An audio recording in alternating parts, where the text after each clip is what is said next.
काय म्हणतात मंडळी, कशा आहात? तर चला मी तुम्हाला आता घेऊन जात आहे संत ज्ञानेश्वर महाराजांच्या पदस्पर्शाने पावन झालेले आळंदी भोसरी पुणे रस्त्यावरील वडमुखवाडी चारोली बुद्रुक हद्दीतील साई मंदिरासमोर उंच माथ्यावर थोरल्या पादुका मंदिर आहे।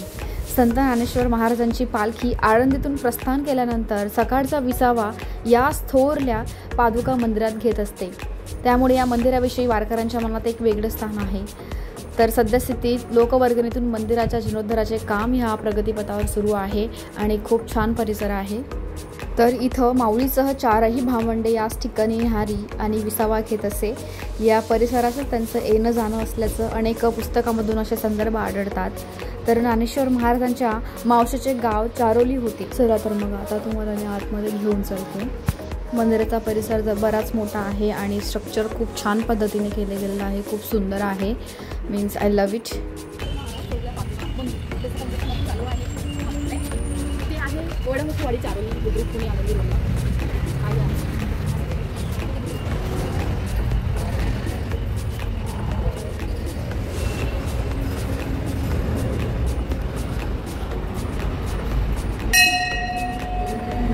तर या मंदिरात माऊलींची 4.5 फूट उंचीची मूर्ती आहे आणि विठ्ठल रुक्मिणीची मूर्तीची प्राणप्रतिष्ठा इथं केली गेलेली आहे।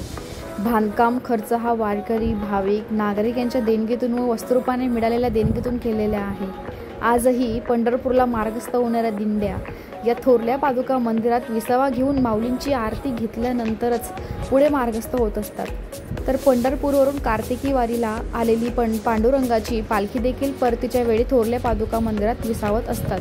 तर तुम्ही बघू शकतात माऊलींच्या मागे पांडुरंग विठ्ठलाची आणि रखुमाईची मूर्ती आहे आणि यस इथंच आपल्या महादेवाची एक पिंड आहे छोटीशी आणि खूप छान मंदिराचं बांधकाम केलं गेलं आहे। जे कोरीवकाम जे स्ट्रक्चर आहे ते खूप सुंदर आहे। तुम्ही खरंच जेव्हा जाणार तर मस्ट विजिट दिस प्लेस।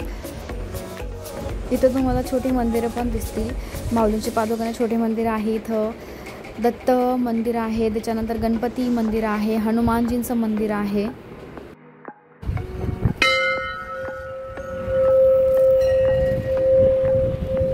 मग काय मंडळी, कसं वाटलं घंटेचं नाद ऐकून? शांत वाटले की नाही?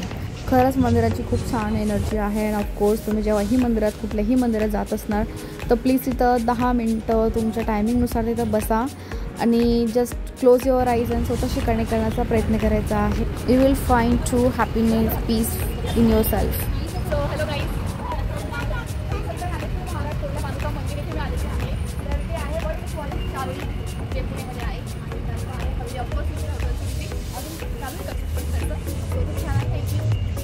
ॲक्च्युली हे मंदिर मला तुळजापूरला जाताना लागलं आहे आळंदी रोडला। तर ऑफकोर्स मी ते मंदिराचं जेव्हा पाहिलं मला मोह आवरला नाही की मला जायचंच आहे असं झालं मंदिरात। तर तुम्ही कधी जात आहात मला कमेंट करा आणि तुम्ही जर पुण्याला नक्की जात असणार तर प्लीज या मंदिरात व्हिजिट करा, खूप छान आहे। त्याच्यानंतर मग आम्ही क्लासमध्ये गेलो दीदीच्या अँड देन मग घरी आम्ही मस्त आराम केला। तर अशा प्रकारे मी माझं दर्शन कंप्लीट केलं आहे। Thank you so much. भेटूया आपण नेक्स्ट ब्लॉगमध्ये। Till then bye, take care, lots love you.